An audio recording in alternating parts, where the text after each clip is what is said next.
Animals concentrated around this fragile vein of life. Rainwater pans dried, and quite mysteriously, the Savuti Channel itself shrank, drained away, and died. For thousands of animals trapped in this arid wilderness, the search for water became a search for life. Those that tried to wait out the drought perished. Their defeat was a signal to others of their kind. Waves of animals set off on a desperate search, unaware of their lethal capacity to inflict massive change on their final destination. Those that chose to leave would have many choices ahead, but only one direction would save them. All their choices would be judged by the opportunists. But Africa is an ancient place. Its inhabitants have ancient memories. Some of the travelers had generations of accumulated knowledge. Some had never been this way before. All had only one chance: to make the journey to the forgotten river.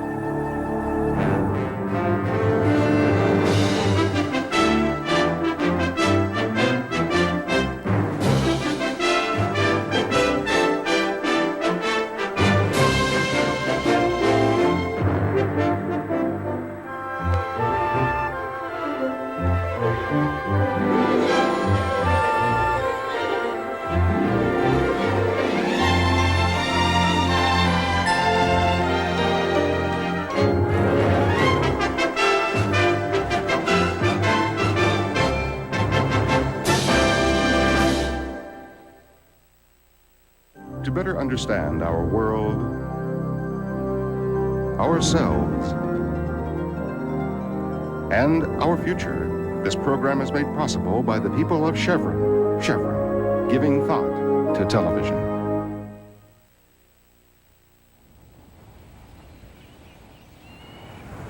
In the early 1980s, dust devils become familiar apparitions across Botswana's stricken landscape. Moisture is disappearing.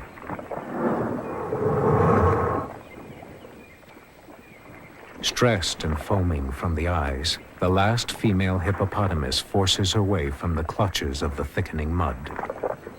She is heavily pregnant. She has waited until the very last, perhaps in some hope of respite. But there is none. Her time has come.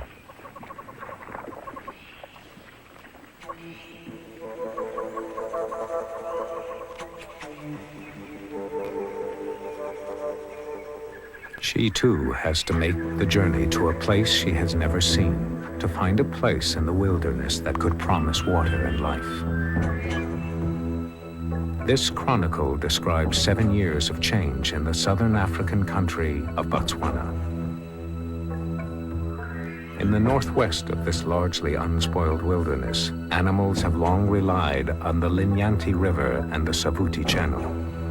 In 1982, drought and seismic shifts in the earth dried out rainwater pans and drained the Savuti, leaving the animals to retreat to Linyanti. The routes to this forgotten place are etched in sand, ancient elephant paths that seem to stretch for endless miles across Botswana. Thousands of buffalo, zebras, and elephants trudge through the thick dust toward the Linyanti, 70 miles to the north. Temperatures soar, sapping their energy, dehydrating their bodies, slowing their pace.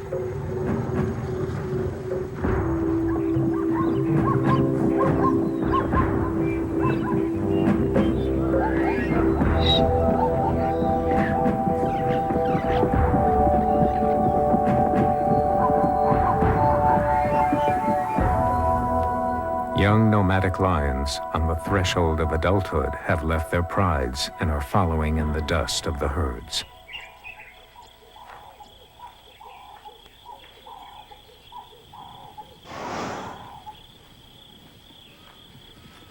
Inexperienced, but always alert to opportunity, Always ready to investigate a weakness, the young lions have stumbled across a pair of stranded hippos.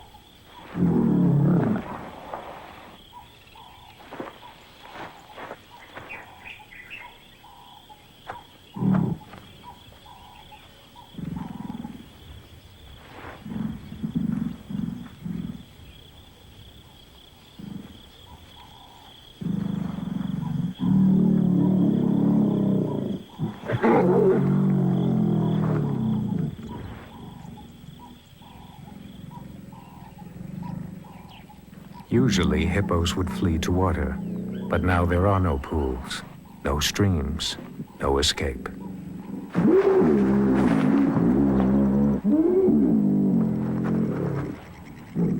The nomadic lions are unwilling to test the teeth of the hippos.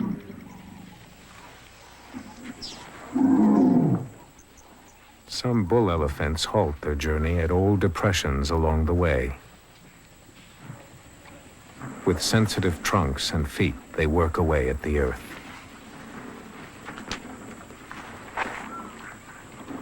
At last, they dig deep enough to allow a little underground water to filter into the holes.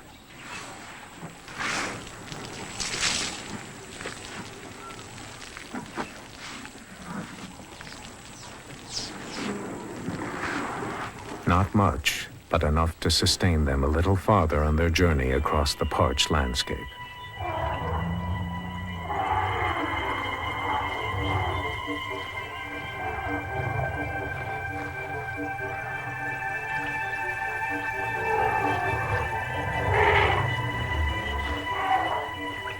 The journey is taking its toll.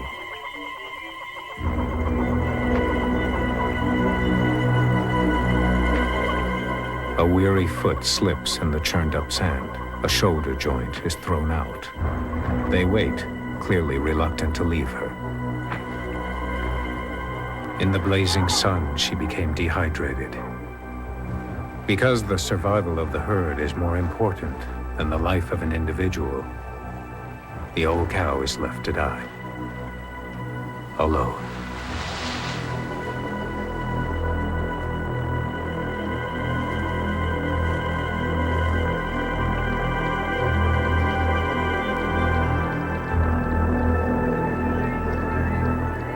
As always, opportunists are waiting for any mistake. For the nomadic lions, following in the dust of the herds like shadows, the journey is also hard. They too desperately need moisture to survive. Moisture from water or blood.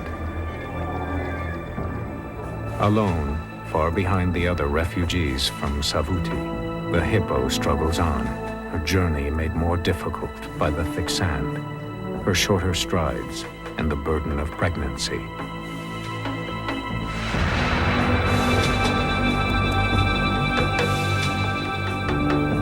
But for her, there is a brief respite. 2/3 of her journey is over, and a rainwater pan hidden in the thickets will provide refuge for another month.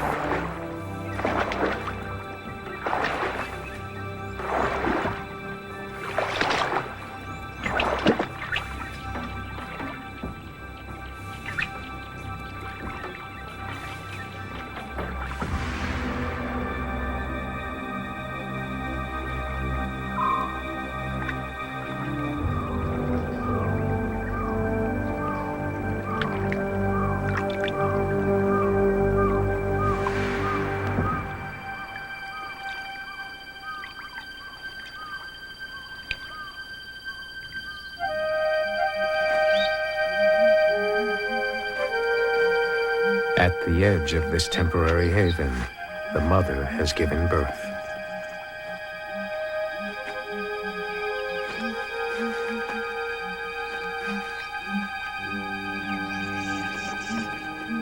Normally, newborn hippo calves can walk within minutes of birth, but faced with the threats of unfamiliar surroundings, the mother can't wait minutes.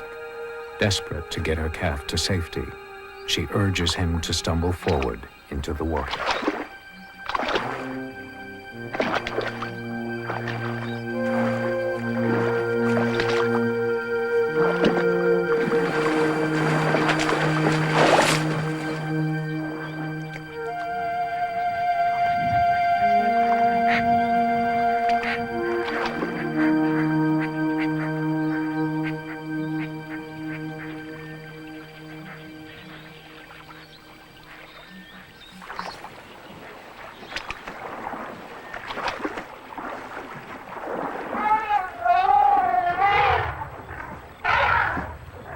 The tranquility of the pan is soon shattered.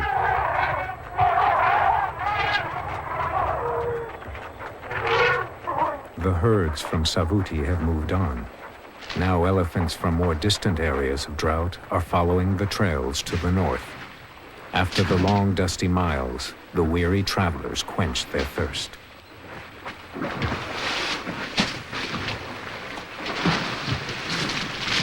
For many, the water summons a new burst of life. The great beasts rush into the pan to drink and splash and wallow.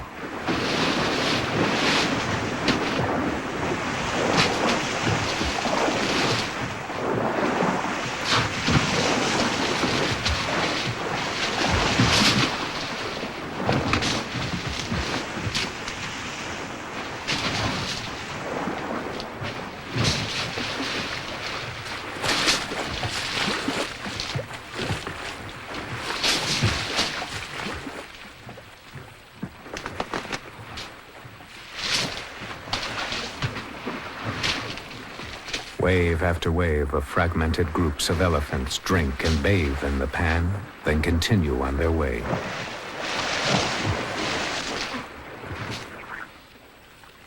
Quickly, the water that is so precious to the newborn calf and his mother is churned into mud.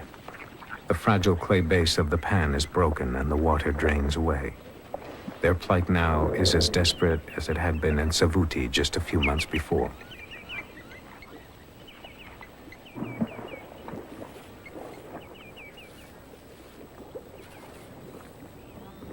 Ahead of them, the way is littered with the evidence of failed hopes, grim reminders of their urgent need to continue.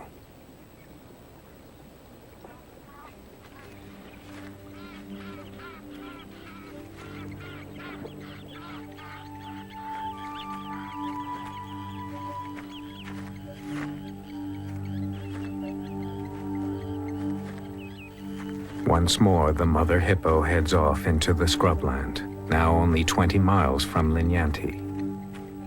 But now, she is followed by her infant calf still trailing his umbilical cord.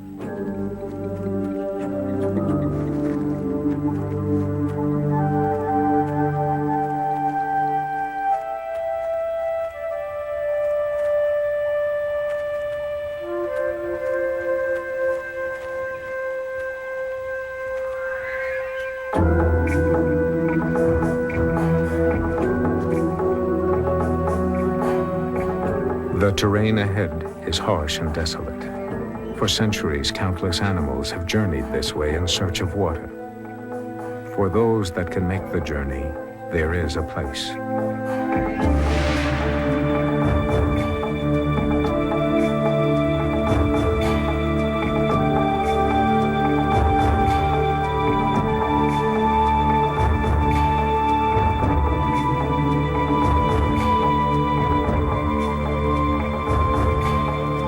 Through the scrub and forest, beyond the floodplains, there is a river called Linyanti.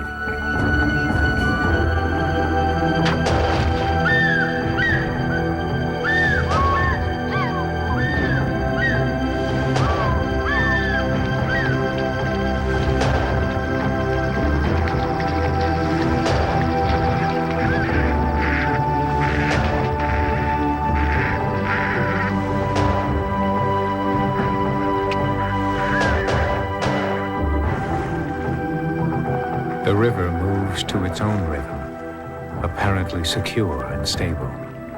It seems alive in its mystery and tranquility, its residents ignorant of the approaching change.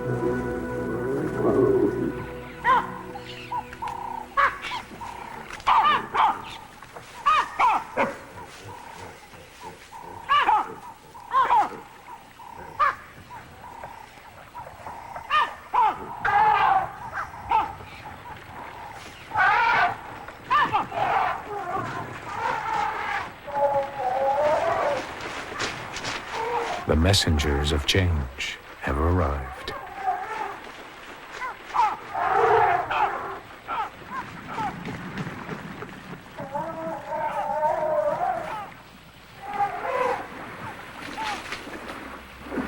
These giants of compassion and age celebrate their arrival as herd after herd spills out of the barren interior.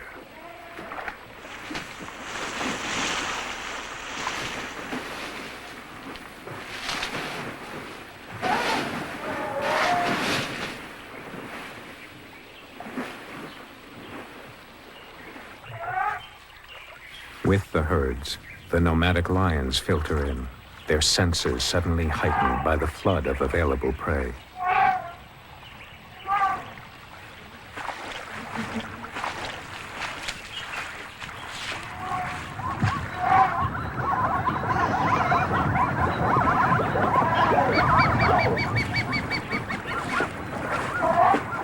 Paradise has been reached, and the future of the herds is firmly intertwined with the newfound water.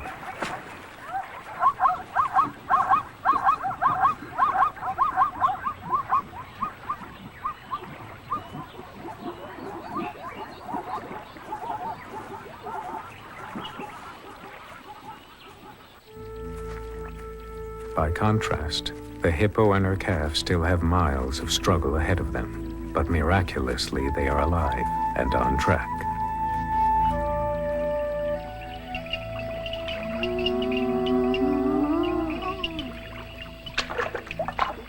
In Linyanti, the resident lion prides have long dominated the riverfront. Each night, the masters keep vigil. That is their role. The territories of the different prides fill the forest and riverbanks, sometimes overlapping, never vacant. Hunting is normally left to the females, but under the full moon, hunting on the floodplains is seldom worth the effort. Robbed of their advantage by the bright moonlight, the predators sleep or play, transmitting a common scent among members of the pride.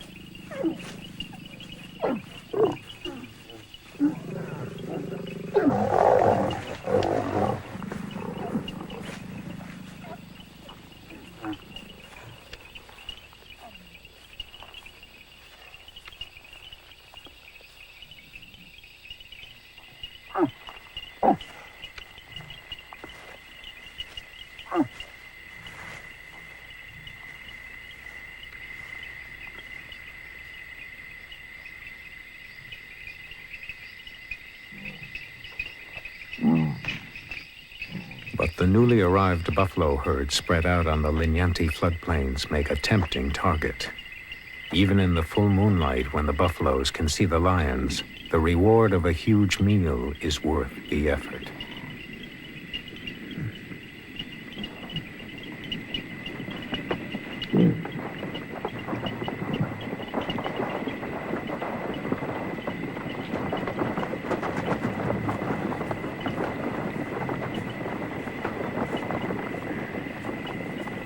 So the lions circle, waiting and watching. A stumble, a call from a vulnerable buffalo could be the signal.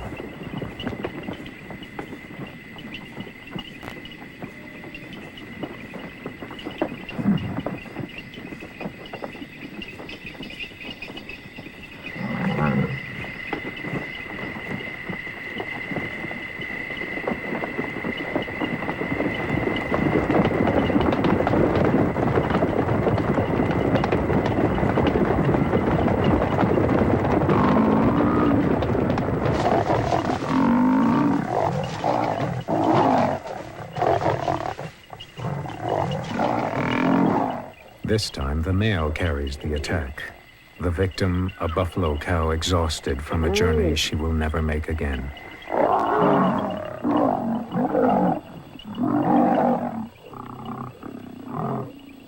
With the arrival of the buffaloes, the first impact on Linyanti is realized. Drawn by the distress calls of the kill, the nomadic lions rush forward, but they are driven off.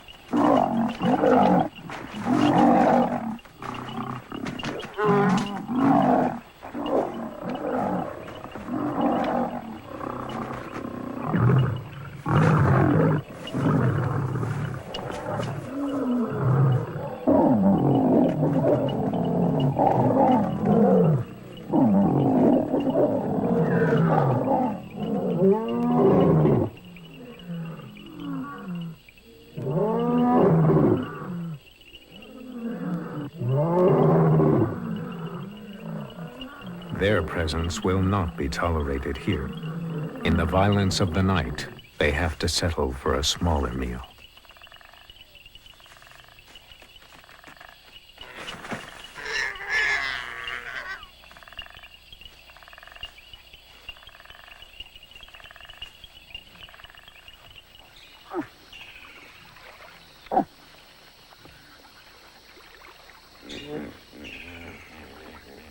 When dawn seeps into Linyanti, the residents find themselves engulfed in the turmoil of a place that is different.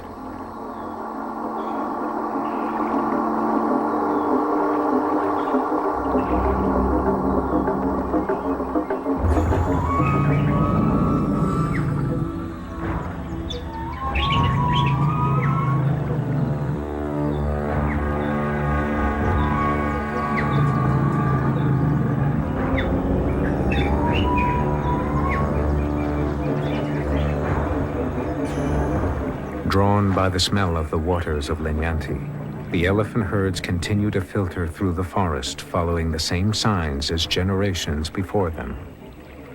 They hesitate silently in this mysterious forest before they venture toward the water.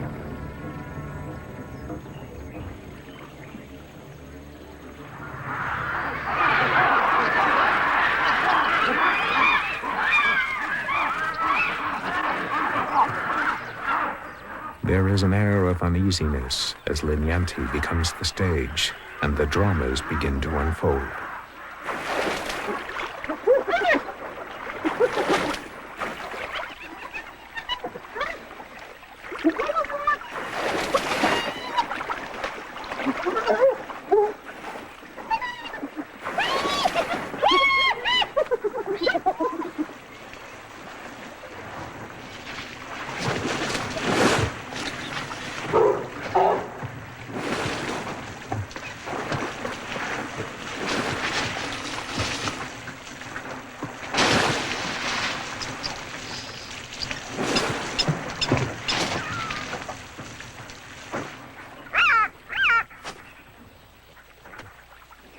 The female and calf are tired, but they are nearly there. She can smell the water ahead and hear the sounds of life. But Linyanti is an unfamiliar and daunting place, where beauty is matched by harshness.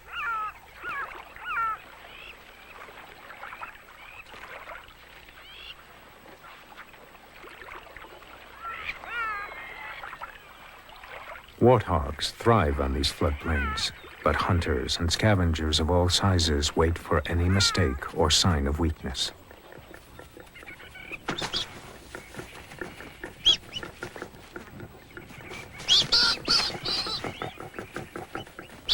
The mother warthog and her 4 piglets are surrounded.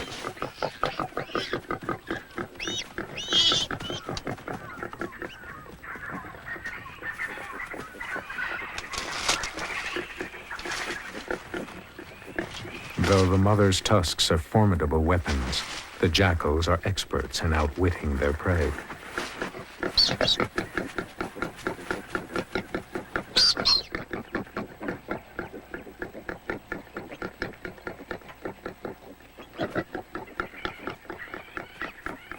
Constantly changing the direction of their attacks, they confuse her, and the odds quickly turn against her. She can't keep control as her young scamper about in the chaos.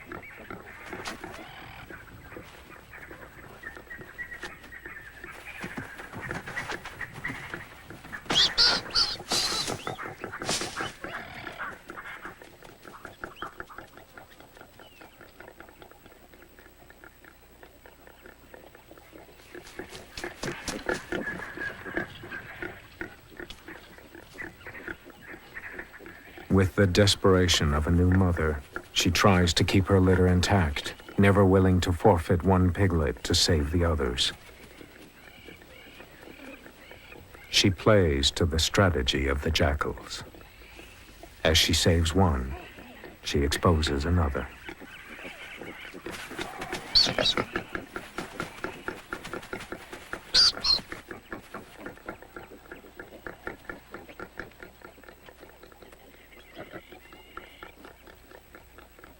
The mother warthog finally leaves the field with her two remaining piglets, one badly injured but capable of surviving. The jackals are content with their catch.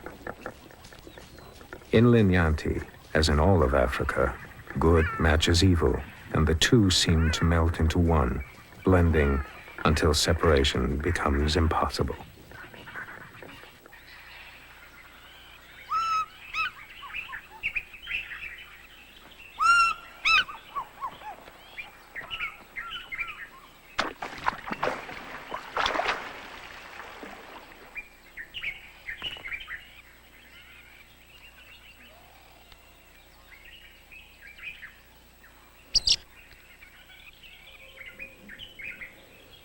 When the hippo and her calf arrive at the Linyanti River, they come upon this spectacle. From the forest, she can see the resident hippo herd resting at a pool.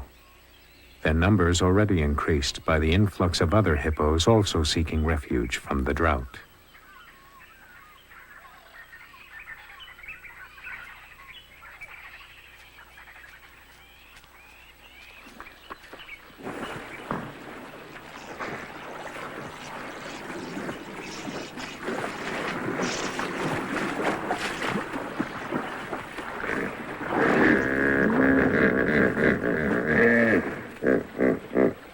They have arrived, but they are not welcome. Newcomers are not easily accepted, but the mother hippo is determined. She has traveled a long way for this. Nothing can stop her now.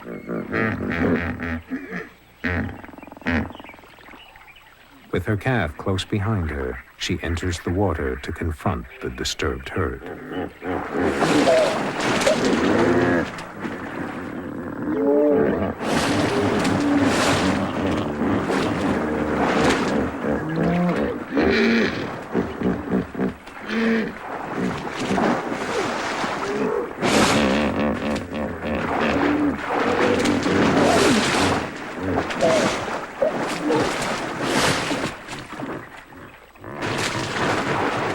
One by one, the dominant individuals, both male and female, surge forward to attack and chase them away from the herd.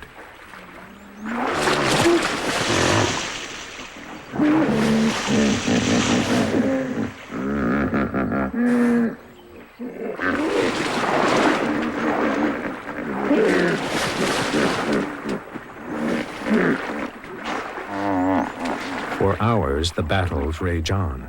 But at last, the fury begins to ebb.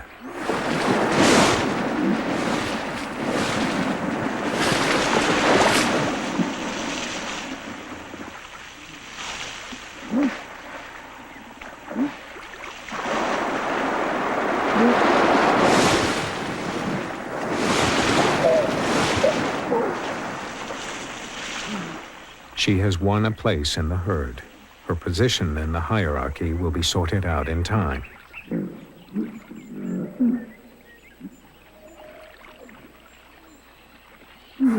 Why acceptance is so important to the hippo is hard to define. The advantages of a herd are few, but she has earned a position in the water and secured the future for her calf.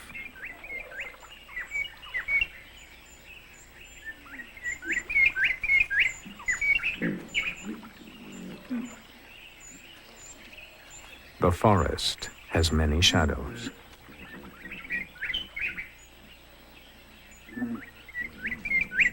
When the rare Chobe bushbuck come out onto the floodplains to drink, they are vulnerable.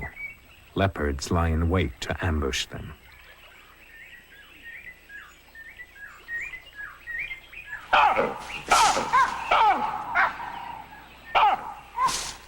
Baboons are their sentinels.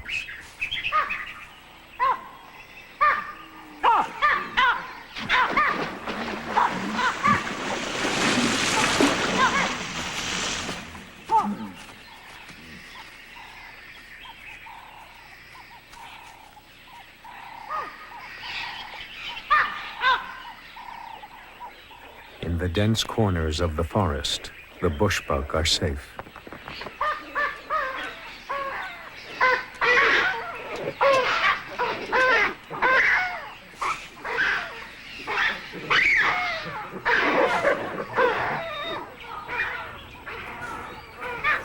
The bushbuck, the forest, and the baboons, all working together. As baboons frolic and feed in the forest canopy, they inadvertently drop foliage to the ground. The bushbuck stay close by, feeding on the gifts from above.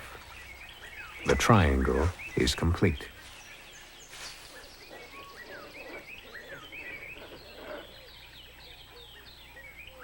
But in the forest, old balances are being altered.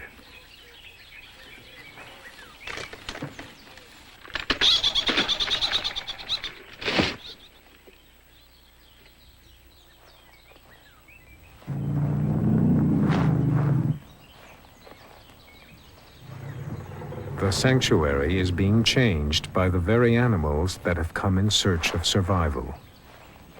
Linyanti itself is under siege.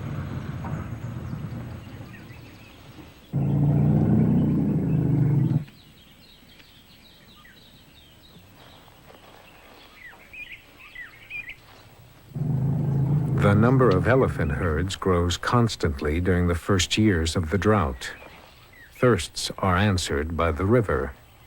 But when they retire to the shade, the elephants trigger a change that will transform Linyanti. They start to feed in the lush, pristine forest.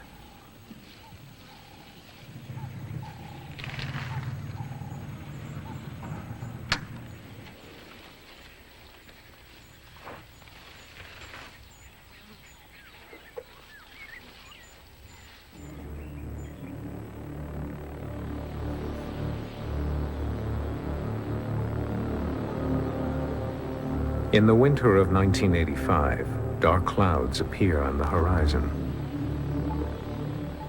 Flocks of tiny birds fly into Linyanti. No more than 5 inches long, these red-billed quilias gather in flocks of hundreds, sometimes thousands, moving like columns of smoke, like one animal invading the silent landscape.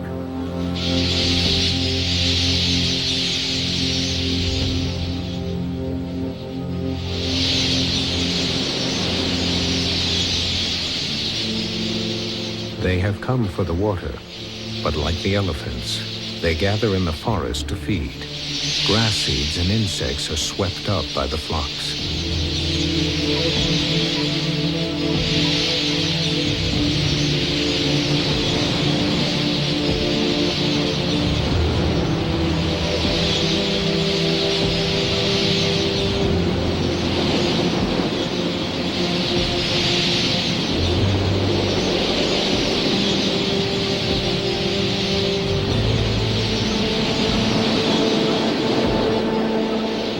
Like feathered locusts, the quilias swarm into Linyanti each year, growing in number from thousands to hundreds of thousands.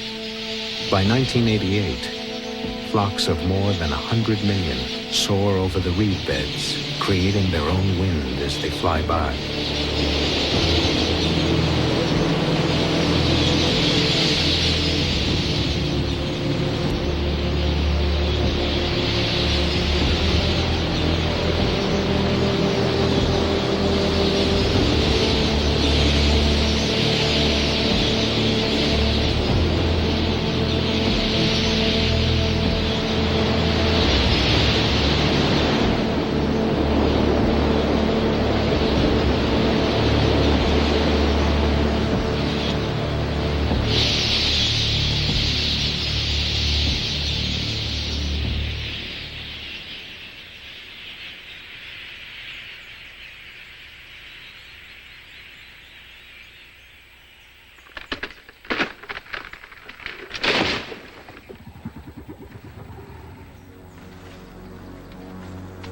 During the 6 years of the drought, the impact on the forest has become increasingly visible.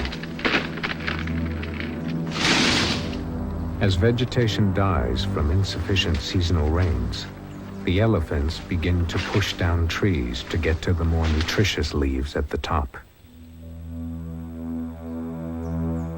The forest changes, and gradually over the years, the number of dead trees begins to outnumber the living ones.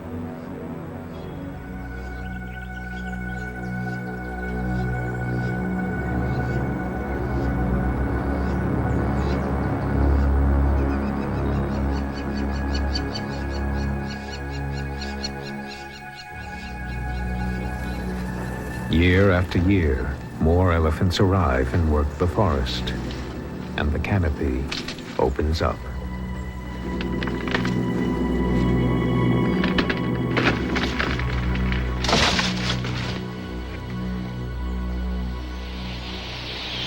Along the crowded banks of the river, even the quillias have to take turns to get a drink. Often they are forced to hover near the surface. The opportunity is not missed.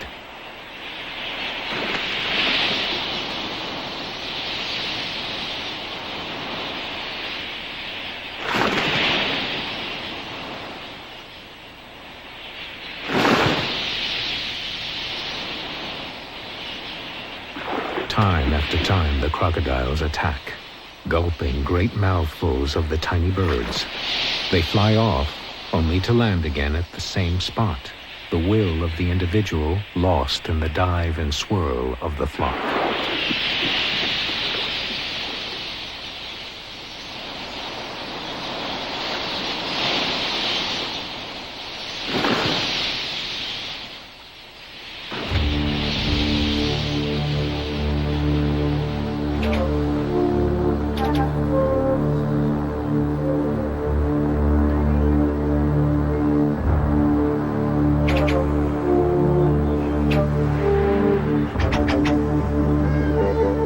The influences on Linyanti come in many forms.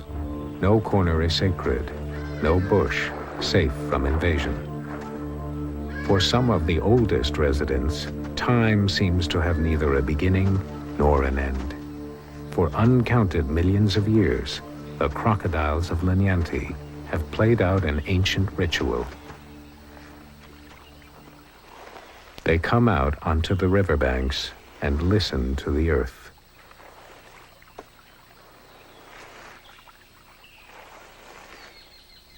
Female crocodiles can hear the calls below the ground.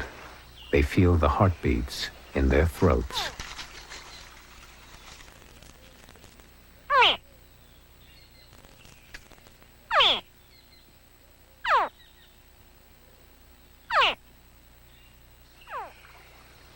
Since earliest times in Linyanti, crocodile births have occurred on the riverbanks, in natural alcoves in the riverine bush. When the young hatch, they do so in a flood, one call stimulating another hatching, and they are snatched into safety.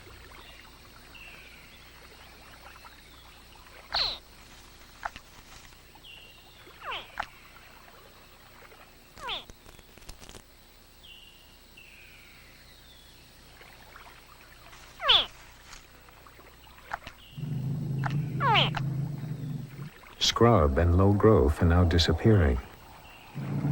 The open ground has been pummeled by heavy footprints. The crocodiles are losing their cover along the riverbanks. They have to move their nesting sites away from the mainland, out to the papyrus islands in the marshland.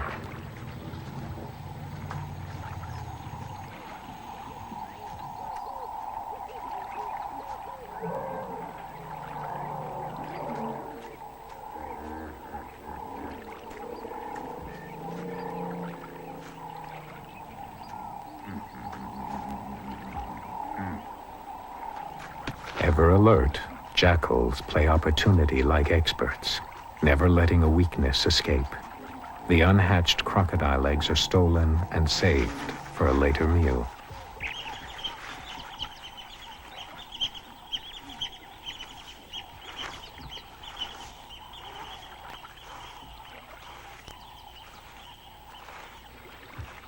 The crocodiles have to adjust, but they have been adjusting for millions of years.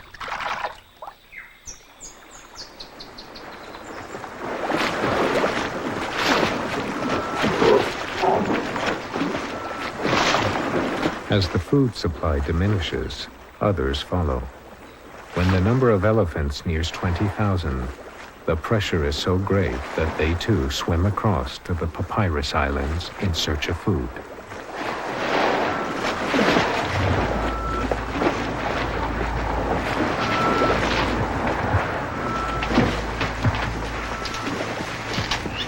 As the elephants feed, they drop broken reeds into the river.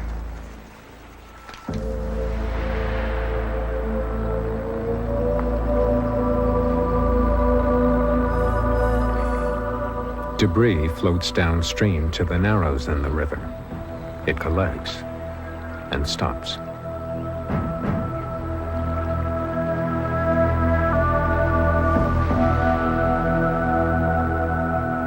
In time, roots from the reed banks secure the mat. Silt builds up, and the water slows, flooding into the islands in the marsh, the only refuge for the Sitatunga.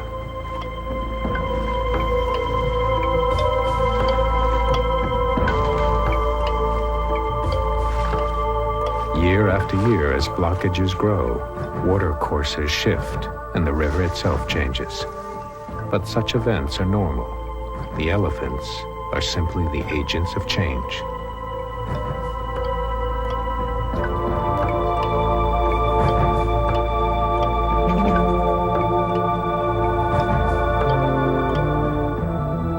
While their feeding causes blockages downstream, in other places it opens up papyrus beds, flattens reed beds, and creates new lagoons.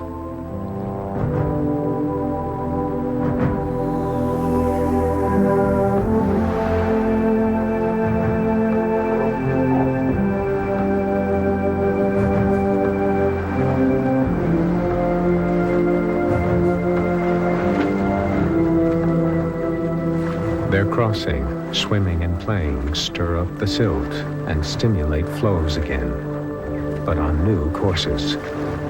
As with their feeding in the forest, the elephants simply bring about change.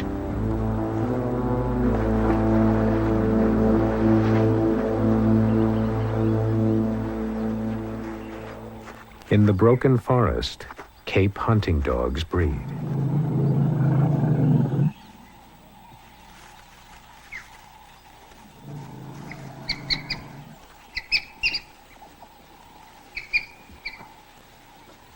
Each year, these wild dogs find refuge among the tumble-down trees to burrow their dens.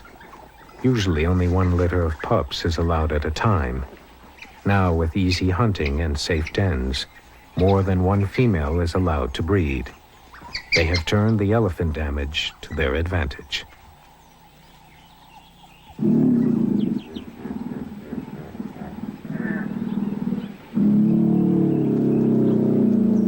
The hippos remain unmoved by the changes occurring around them. The determined female and her calf are now part of the herd.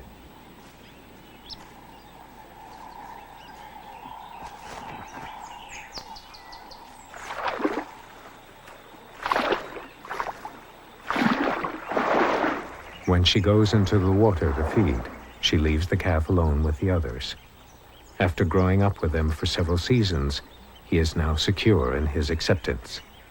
It is the only herd he has ever known.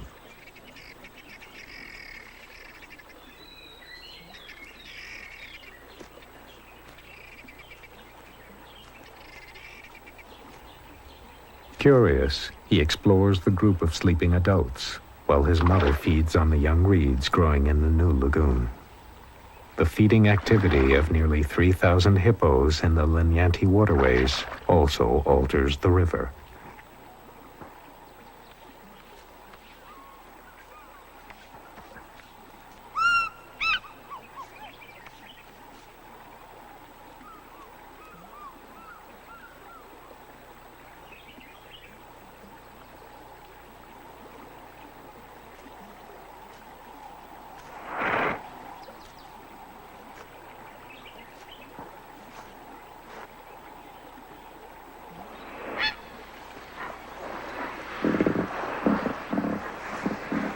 When she returns, the calf is no longer where she left him.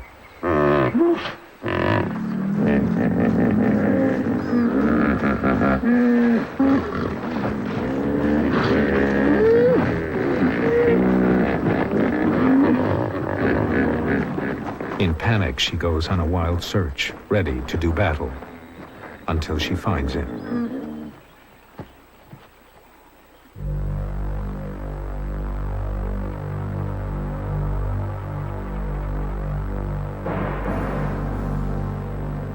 By the winter of 1988, Linyanti is tired.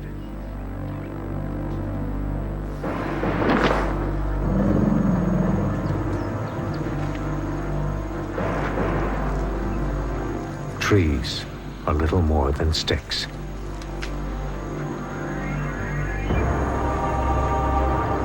The forest is ghostly in its devastation. Elephant numbers are at saturation point.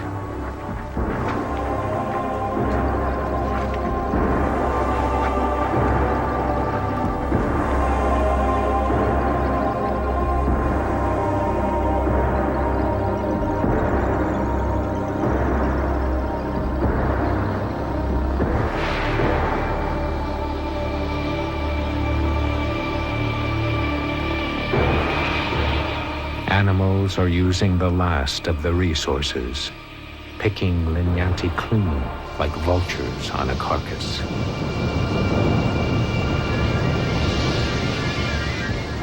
Yet animals that would have perished by the thousands have found salvation at this forgotten river. The predators of Linyanti have been enjoying an extended season of plenty. For 7 years, they have thrived on the abundance of food, gleaned life from death, and used hardship as an ally.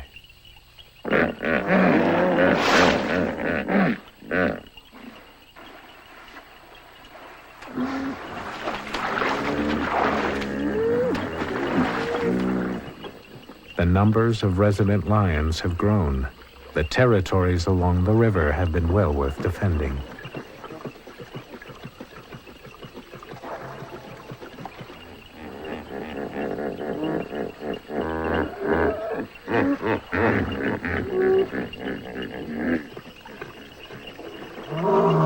But once again, there are rumors of change.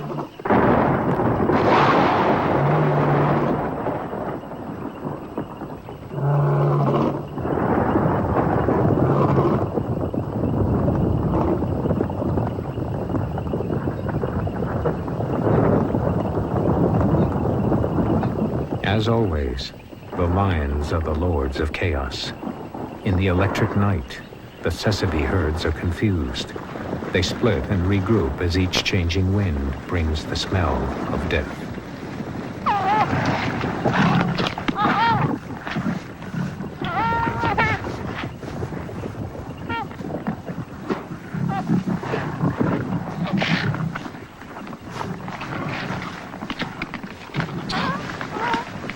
In this confusion, multiple kills are made.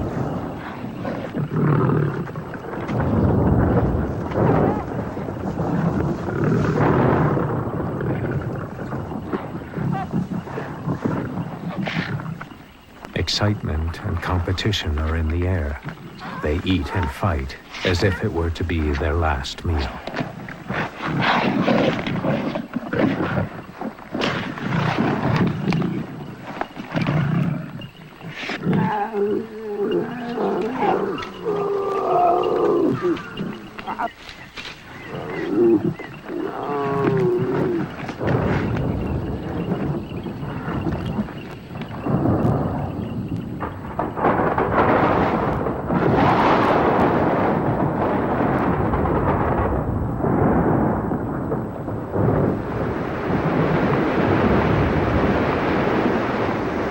The cycle has turned. The rains have come. For months, the downpours of 1988 and 89 bring more rain than has fallen in the previous 30 years.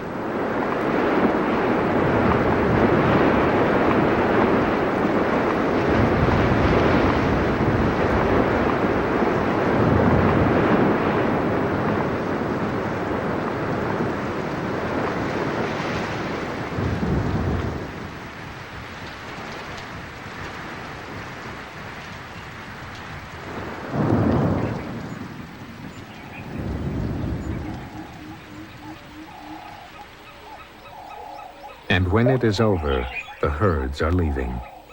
With the coming of rains, the grasses and flowers spring into life, but they are not enough to delay the herd's departure.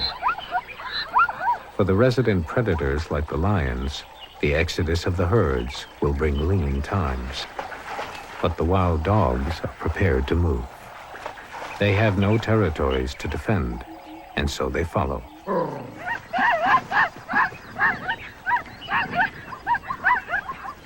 They select a young zebra at first, but the dominant stallions in the herd drop back and form a defensive line between the dogs and the vulnerable young.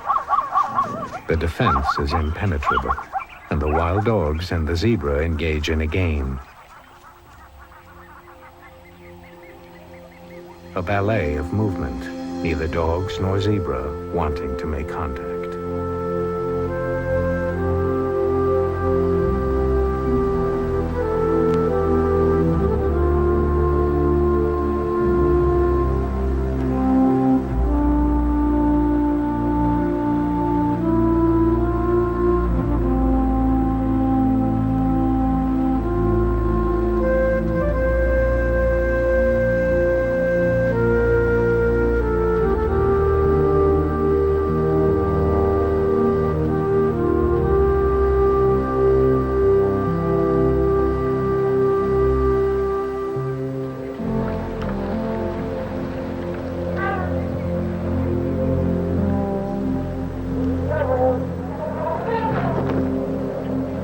For a brief moment in time, Linyanti has offered a haven for the survival of the herds. Without this crowded sanctuary, they would have died.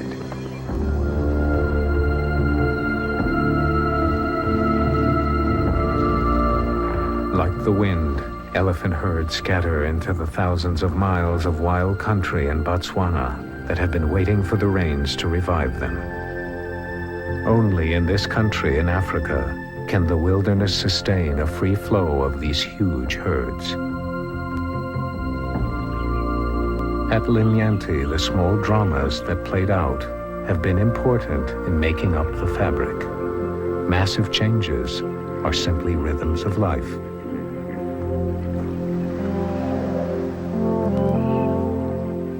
Like the other herds on this worn landscape, the hippos begin to scatter. But the female and her calf have moved once too often. They are settled, reluctant to leave.